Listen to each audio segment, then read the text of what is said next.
ఏంటి నీ భర్త కేసు ఒప్పుకోనన్నాడా? ఒప్పుకోకపోతే ఏటుంది, ఈసారి యష్ని డైరెక్ట్గా పైకి పంపించే ప్లాన్ చేద్దాం.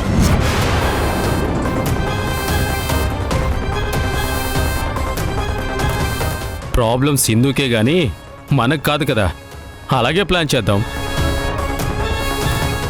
ఇప్పుడేంటి మీకేం కావాలి? యష్ ఈ కేసు ఒప్పుకోవాలి అంతే కదా? అంతే కదా, అందుకే కదా నీకు ఇన్నిసార్లు వార్నింగ్ ఇస్తున్నాం. సరే, యష్ కేసు ఒప్పుకుంటాడు, నేను ఒప్పిస్తాను, ఓకేనా?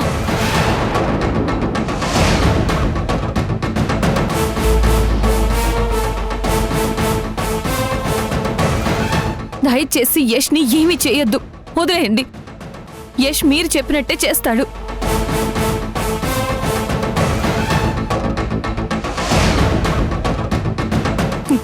నాకు నా భర్త ప్రాణాలే ముఖ్యం, దానికోసం ఏమైనా చేస్తాను.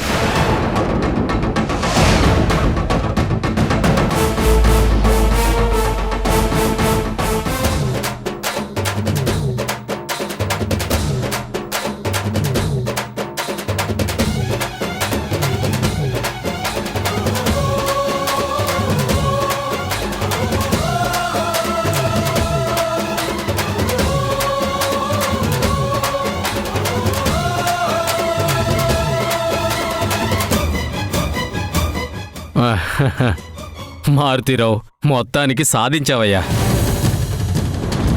నువ్వు నిజంగా గ్రేట్ మావయ్య. సింధు లాంటి దాన్ని మన దారిలోకి రప్పించి ఒప్పించడం అంటే మామూలు విషయం కాదు. అదే నాకు భయంగా ఉంది Madhu.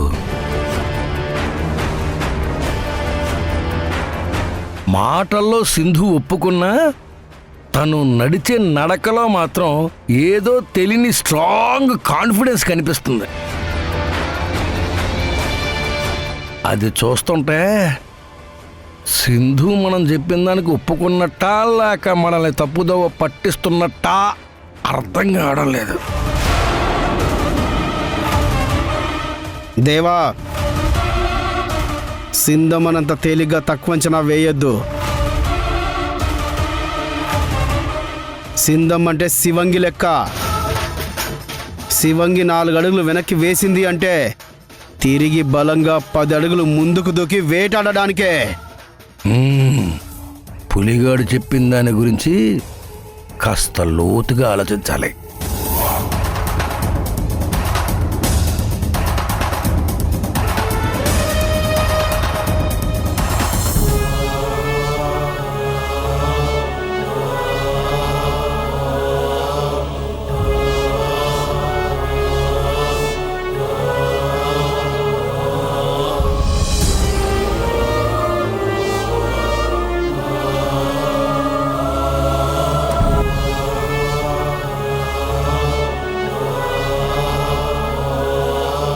Silence, silence, silence.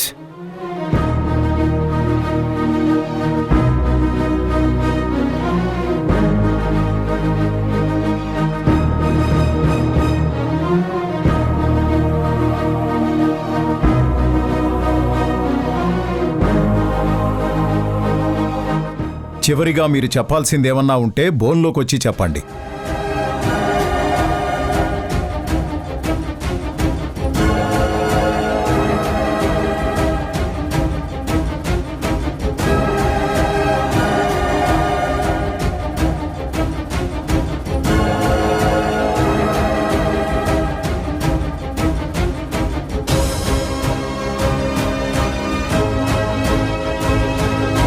Court సమయం వృధా చేయకుండా ఏం చెప్పాలనుకుంటున్నారో చెప్పండి.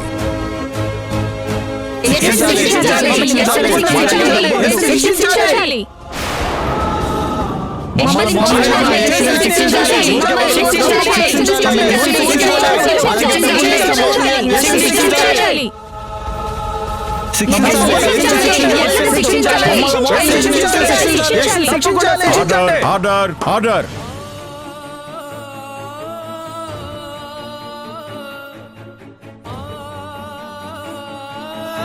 నిన్నే అడుగుతోంది. ఏమన్నా చెప్పాలనుకుంటే చెప్పు.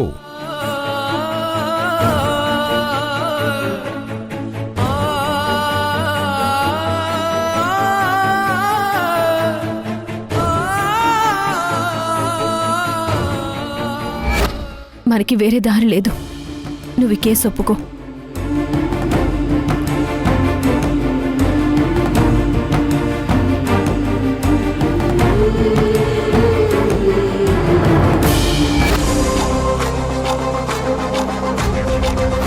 నేను చెప్పుకోవాల్సింది చాలానే ఉంది జడ్జి గారు.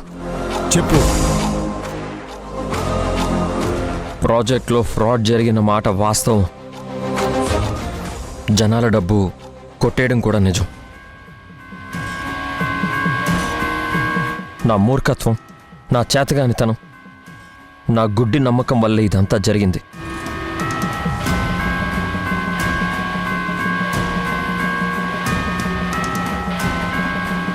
ఫ్రాడ్ జరిగిన విషయంలో ప్రత్యక్షంగా నాకు సంబంధం లేకపోయినా పరోక్షంగా దానికి నేనే కారణం.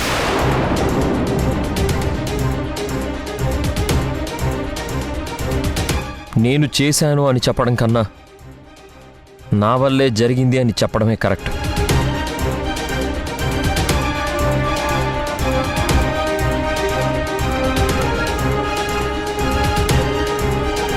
అప్పటికి నా భార్య సింధు నాకు చెప్తూనే ఉంది,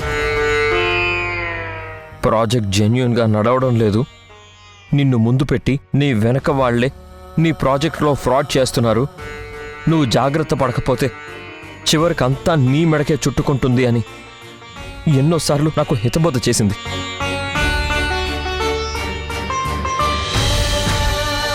కానీ నేనే తన మాటలు పట్టించుకోలేదు. భార్య మాటలు పెడచెవిన పెట్టిన భర్తకి ఆ దేవుడు కరెక్ట్ శిక్ష వేశాడు. జడ్జి గారు, నేనే ఈ ఫ్రాడ్ చేశాను.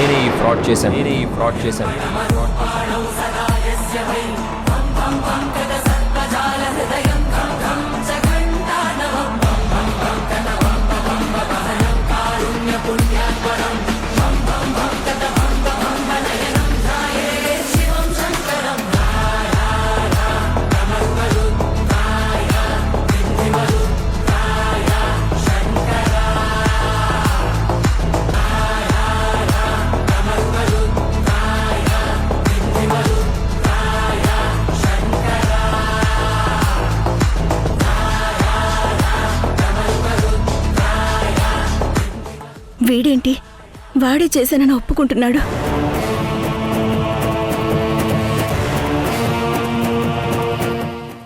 రేయేష్,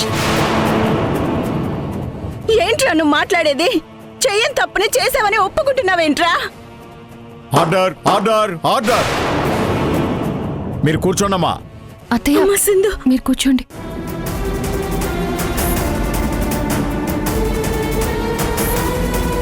ఇందాక పీపీ గారు అన్నారు, నా వెనక ఇంకెవరో ఉన్నారనిపిస్తుంది అని. ఏం పీపీ గారు అన్నారు కదా? అవును అన్నాను, your honour. Note this point, your honour.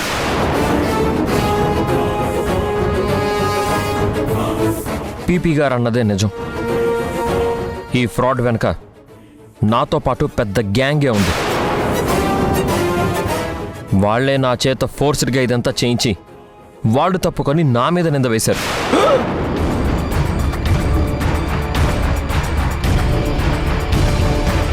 నమ్మకండి యువర్ ఆనర్, ముద్దాయి కేసు నుంచి తప్పించుకోవడానికి కొత్త డ్రామా ప్లే చేస్తున్నాడు.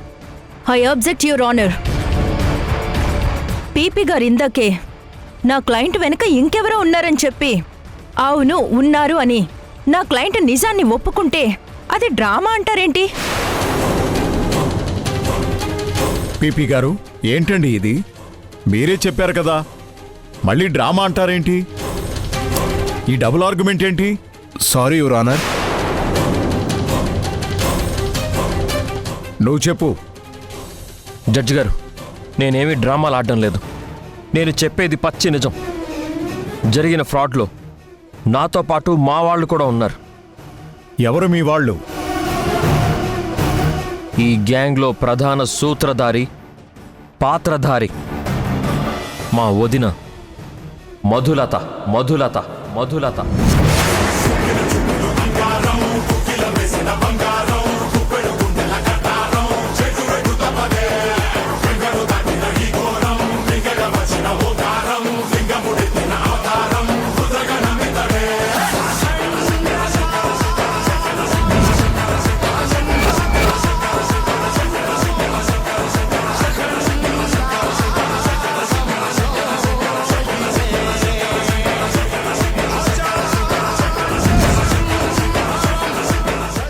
ఆవిడే ఈ ప్రాజెక్ట్కి ఆపరేషన్ ఇన్ఛార్జ్.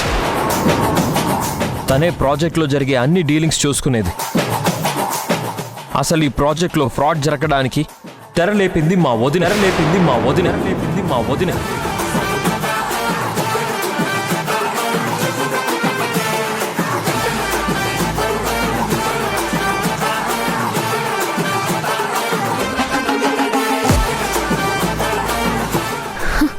అబద్ధం జడ్జి గారు, మా మరిది గారు చెప్పేదంతా పచ్చి అబద్ధం. ప్రాజెక్ట్లో జరిగిన ఫ్రాడ్ కి నాకు ఎలాంటి సంబంధం లేదు. ఆర్డర్. మీరేం చెప్పాలనుకున్నా బోన్లోకి వచ్చి చెప్పండి.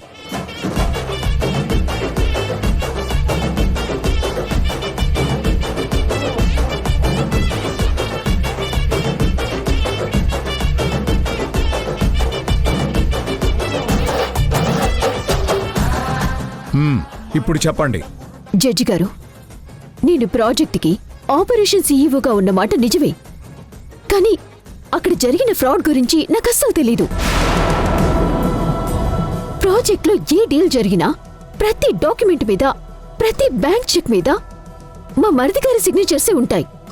కావాలంటే చెక్ చేసుకోవచ్చు. యువర్ ఆనర్, మధు గారిని నేను కొన్ని ప్రశ్నలు అడగాలి. Yes, proceed.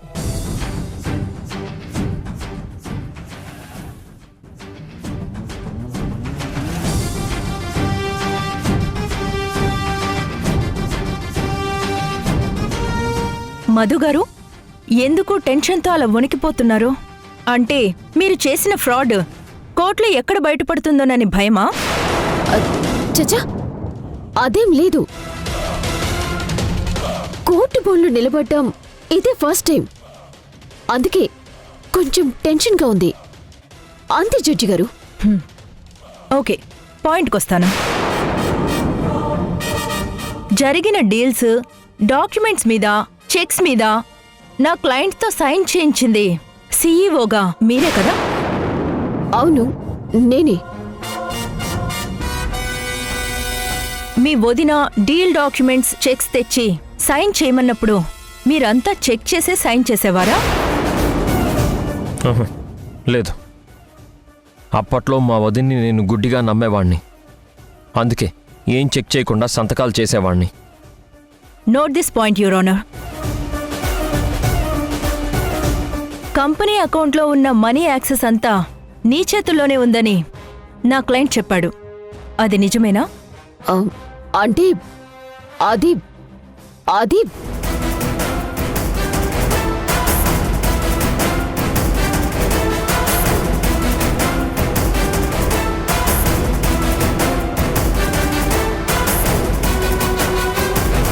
అది అది ఎందుకు నానుస్తున్నారు? అడిగిన దానికి సూటిగా సమాధానం చెప్పండి. అది ఎందుకలా టెన్షన్ పడుతున్నారు? అది చెప్పండి, అది నిజమా కాదా?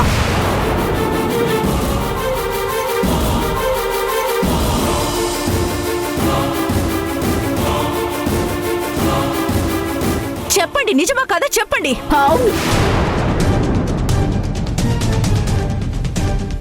మనీ యాక్సెస్ అంతా నా హ్యాండ్ ఓవర్లోనే ఉండేది.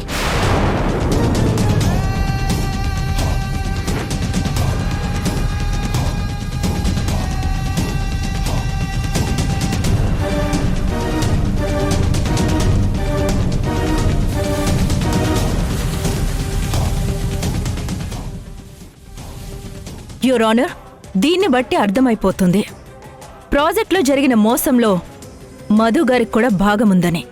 I object your honour. ఈ కేసుకు సంబంధం లేని వారిని డిఫెన్స్ లాయర్ వారు ఈ కేసులో ఇరికించాలని చూస్తున్నారు.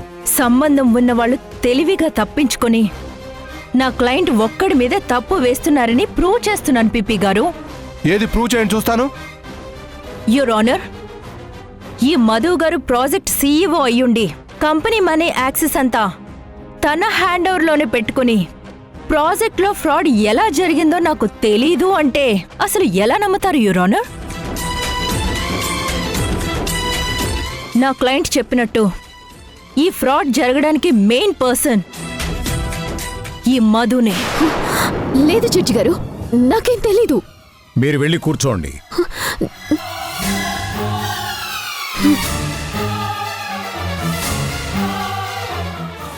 జరిగిన ఫ్రాడ్కి సంబంధించిన సాక్ష్యాలు, ఇందులో ఎవరెవరు ఇన్వాల్వ్మెంట్ ఉందో అన్ని డీటెయిల్స్ నా దగ్గర ఉన్నాయి యువర్ ఆనర్. అవి సబ్మిట్ చేయడానికి ఇంకో పర్సన్ని క్రాస్ ఎగ్జామిన్ చేయాలి. దానికి మీ అనుమతి కోరుతున్నాను. Permission granted. ఎవరా పర్సన్?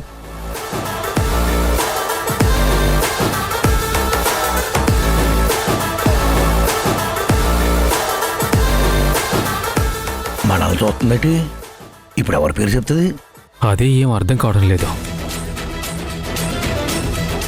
ఆ పర్సన్ ఎవరో మీరే చెప్పండి యష్. ఆ పొలిటీషియన్.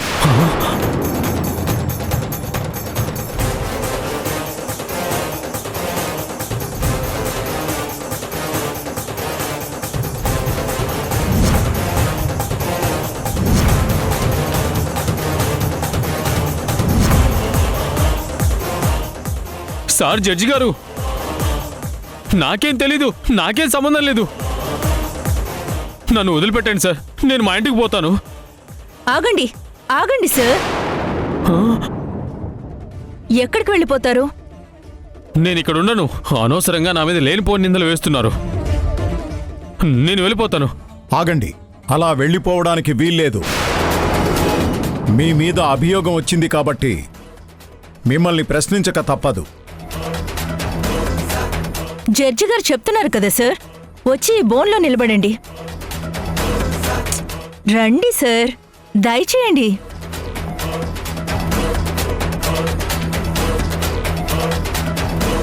నమస్కారం జడ్జి గారు. పొలిటీషియన్ గారు, అసలు ఈ కేసుకి మీకు ఏంటి సంబంధం? జరిగిన ఫ్రాడ్లో మీ పాత్రేంటి? ఎంత కమిషన్ మీ చేతికి అందింది? అసలు ఫ్రాడ్కి ఏ విధంగా మీరు సపోర్ట్ చేశారు?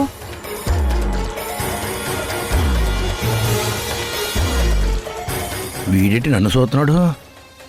కొంపతీసి నా పేరు చెప్తాడేటి? ఇప్పుడు నేనేం చెప్పినా ఇరుక్కుపోయేది నేనే. ఆ మారుతీరావు మధు హ్యాపీగా తప్పించుకుంటారు. చేసిందంతా వాళ్ళు చేసి చివరికి నన్ను బుక్ చేస్తే నేనెలా ఊరుకుంటాను? మారుతీరావు మధు చాలా డేంజరస్ పర్సన్స్.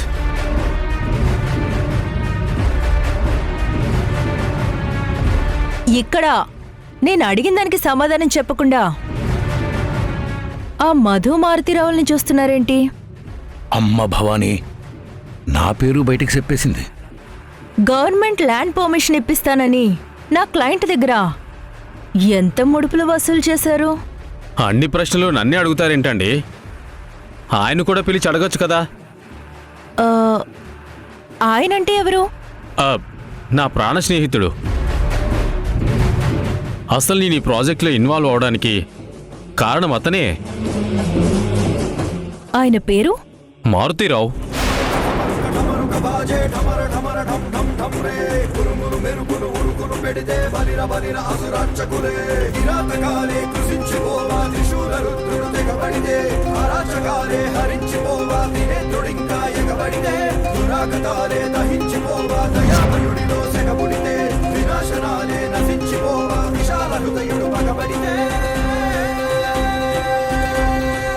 అదిగో మధు పక్కన కూర్చున్నాడు కదా. దొంగ సచ్చినోడు నన్ను కూడా ఇరికిచ్చి చచ్చాడు. నిన్ను ఇరికిస్తేనే నేను ఈ కేసు నుంచి బయటపడతాను మారుతీరావు. అందుకే నీకు జలక్కిచ్చా. ఆయన చెప్తుంది నిజమే జడ్జి గారు. జరిగిన ఫ్రాడ్లో ఇన్వాల్వ్ అయిన మూడో వ్యక్తి ఆ మారుతీరావు.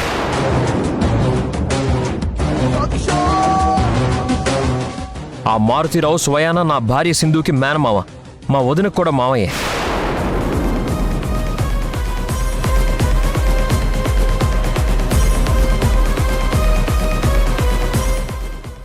దీని వెనకున్న మూల స్తంభం ఆయనే.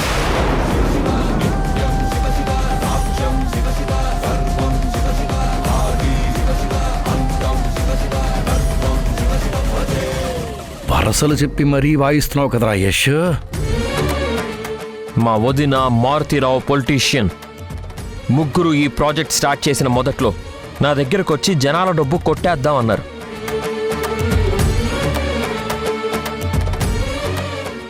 దానికి నేను ఒప్పుకోలేదు. తర్వాత నన్ను బలవంతంగా ఒప్పించారు. చివరికి తప్పంతా నా మీద తోసి వీళ్ళు ముగ్గురు తప్పించుకున్నారు.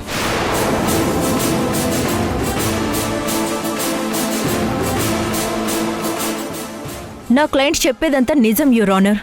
ఈ పొలిటీషియన్కి ఫ్రాడ్తో ఏ సంబంధం లేకపోయినా యశ్ వాళ్ళ కంపెనీకి, యశ్ వాళ్ళ ఇంటికి అన్నిసార్లు వెళ్ళి ఎందుకు కలుస్తాడు? అసలు తప్పు జరుగుతుందని తెలిసినా ఇనాగ్రేషన్ దగ్గరుండి ఎందుకు చేస్తారు? జడ్జి గారు, నేను పొలిటీషియన్ని కదా. ఎవరు ఏ ఫంక్షన్కి పిలిచినా గెస్ట్గా వెళ్ళడం నా ధర్మం. అందుకే వెళ్ళాను. నాకేం తెలుసు సార్. ఈ పొలిటీషియన్తో మధుకి నా క్లయింట్కి స్ట్రాంగ్ రిలేషన్ ఉన్నట్టు మీ దగ్గర ఏదైనా సాక్ష్యం ఉందా డిఫెన్స్ లాయర్ గారు? ఉంది జడ్జి గారు.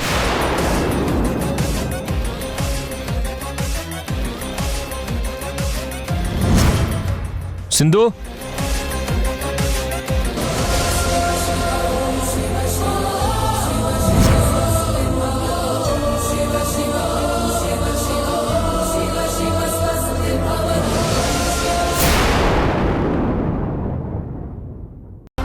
యువర్ ఆనర్, నేను సబ్మిట్ చేసే ఈ ఎవిడెన్స్ని క్షుణ్ణంగా పరిశీలించి మాకింకో వాయిదా ఇవ్వవలసిందిగా, అలాగే నా క్లయింట్కి సరైన న్యాయం చేసి ఈ ఫ్రాడ్లో ఇన్వాల్వ్ అయిన వాళ్ళని కూడా శిక్షించవలసిందిగా కోర్టు వారిని కోరుతున్నాను.